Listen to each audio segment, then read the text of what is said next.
Exciting upsets. Devastating losses. Close calls. Utter disbelief. Makeshift genius. Willing it into existence.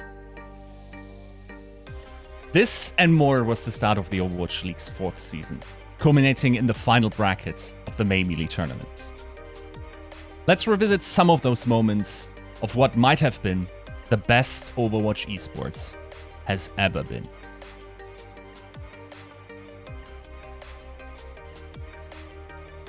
Full circle, the cycle started and ended with the Dallas Fuel.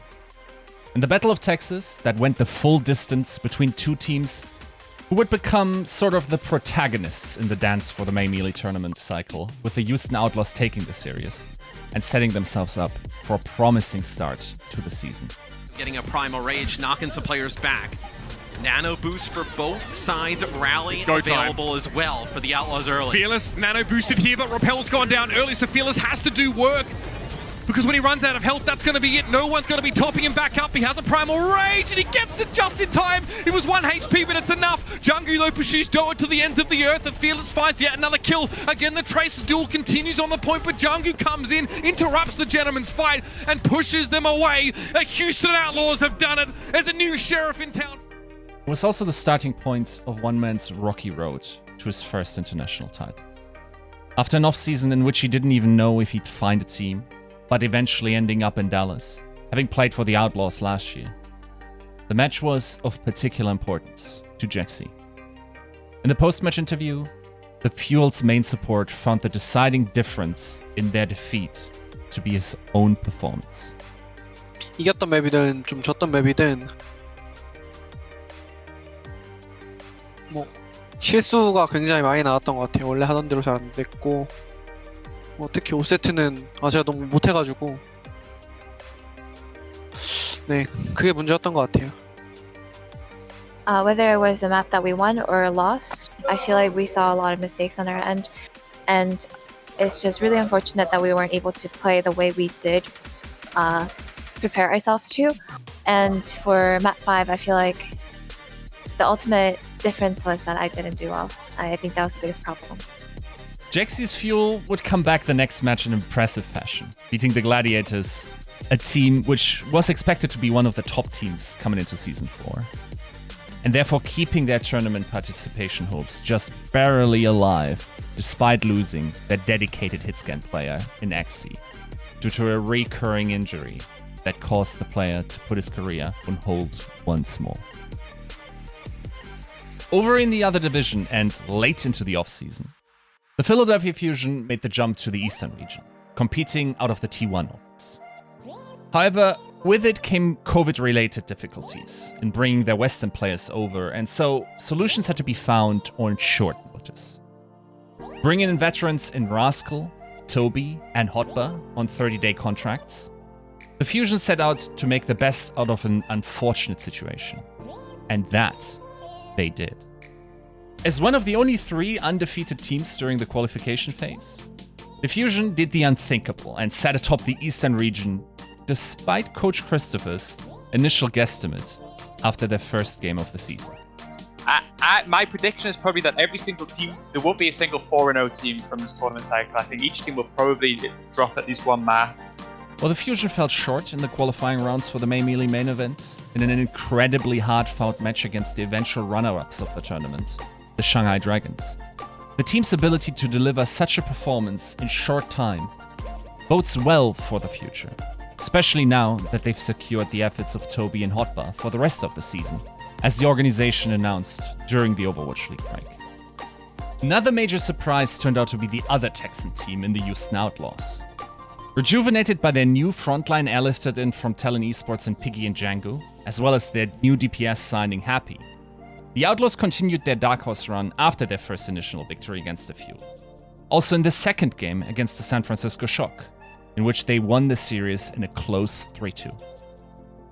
Breaking spells and curses, not only did the Outlaws seemingly snap out of their own historically terrible record on tiebreaker maps, It could also be seen as the start of the end of an era, showing the once utterly dominant San Francisco Shock their own mortality. With a quick 1-2 to the jaw, both Texan teams delivered devastating blows to the Shock's incredible streak, having participated in every single Overwatch League tournament since Season 2 Stage 1, and only missing the final once. Whether we are witnessing the fall of the Giants from Mount Olympus, or merely a stumble, the run-up to the three-peat, the 3-0 knockout punch that the Dallas Fuel were able to deliver to the Shock's doorstep in the May Melee is likely to be a historical jump-off point to the story of the 2021 season.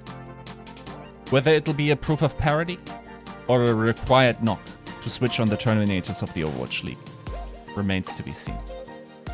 Speaking of potential parity, another juggernaut team announced themselves in the Washington Justice.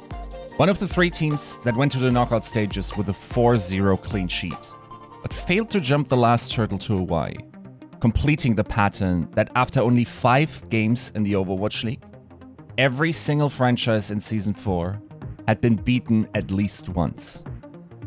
Starting out the season with an, now in hindsight, impressively looking victory against the Dallas Fuel, the Justice routinely beat their other opponents in the Titans, Uprising, and the Defiant during the qualifying stages on the back of their incredible individual talent, wrapped in a cohesive package.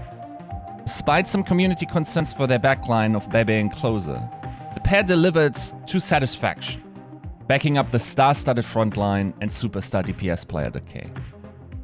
While otherwise compact, the Justice showed some roster flexibility, slotting Jerry in for half of their match time, covering a different range of heroes for the Justice, to help Decay focus on a couple of other picks.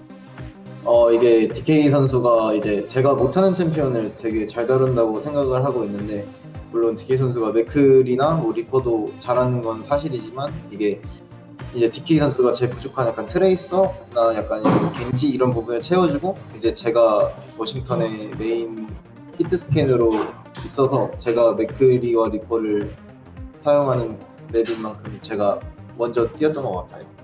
So I can play main hit scan. As a main hit scan player, yeah, I'm good at playing McCree and Reaper. So I think that's why I played for the first map.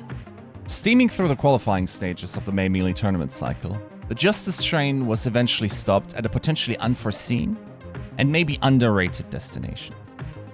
A surprise that in hindsight probably shouldn't have been one, were the Florida Mayhem, who made it all the way to Hawaii.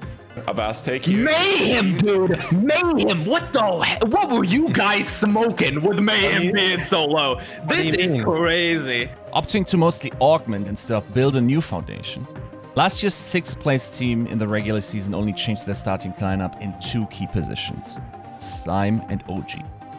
For the latter, there were some concerns coming into the season with Fate's big shoes to fill, and a now wide open hero pool that required covering by a single main tank player. 영웅폭도 그냥 제가 생각하기에는 그냥 제가 플레이 타임을 조금 많이 가지면 다 소화할 수 있다고 생각하고, 그리고 그 지금까지 연습 계속 해왔잖아요. 근데 이제 쿠키 코치님이랑도 이야기하면서 뭐 제가 부족한 점 이런 것들은 그냥 쿠키 코치님이 다 이야기해 주시고 해서 딱히 걱정되는 건 다 소화해낼 수 있을 것 같아요. Counting on OG actualizing his full potential in a Korean-speaking team, he delivered in impressive fashion on Wrecking Ball, Winston, and Reinhardt, establishing himself as a major reason why the Mayhem were able to fly out to Waikiki. Despite falling short in the May Melee tournament bracket against the Shanghai Dragons twice, the Mayhem managed to beat another breakout surprise team, the notorious Chengdu Hunters. They legitimately have been described to me as they can win a tournament and they can also have a challenging match against the LA Valiant.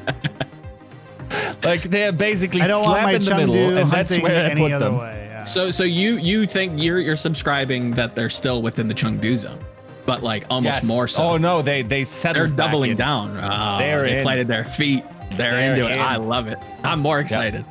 While not quite opting into their unorthodox playstyle of past seasons, The Hunters also don't appear to need as much off-the-wall strategy, due to the quality of their reinforcements coming out of talent like Gaga, but also Monk and Farway 1987. Furthermore, after many years at the top level of Overwatch, whenever the competitive format allowed him to compete, Leaf seems to have fully arrived, and arguably better than ever, scribbling his name on the ballot for potential MVP campaign early. It could be argued that the Chengdu Hunters are one of the beneficiaries of a currently weaker appearing Eastern region, but they did after all score huge victories, such as their first game of the season against the Dragons. Unfortunately for the Hunters, both teams from the West kept them out of the May Melee title contention, despite arguably having a practice advantage, as both Western teams had to fly out to Hawaii in order to compete internationally on workable latency. It unfortunately also meant that those teams got significantly less practice time, with a Fuel even getting none at all, adding to the impressiveness of their title. To answer that very simply, it was definitely not an advantage, and we did not scrim against anyone. We had zero practice this entire week. Okay. Until League 5. Yeah, that's just a very straightforward answer. Despite odds stacked against Dallas in XCI retiring and the team having to find a style that worked for them, having to travel out to Hawaii into a new time zone and playing without practice on a latency they weren't used to, in the end, the Fuel withstood the trial by fire, as the Overwatch League Twitter had to post Sparkle's iconic war cry after every game they took.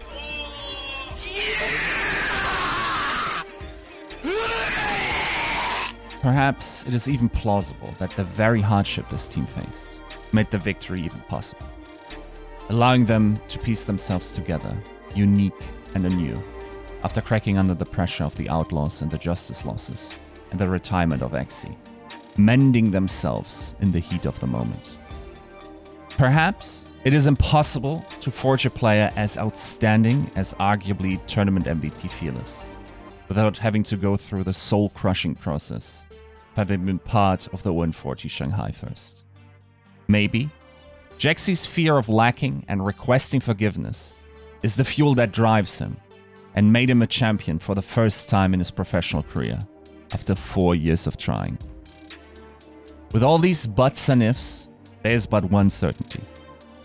The Dallas Fuel are your 2021 May Melee champions. You might have noticed that some of the footage in this video are from our post-match interviews. If you want to catch more of those in the future, and more videos like this one, hit like, subscribe, and the bell notification. For all things esports, with GGRecon.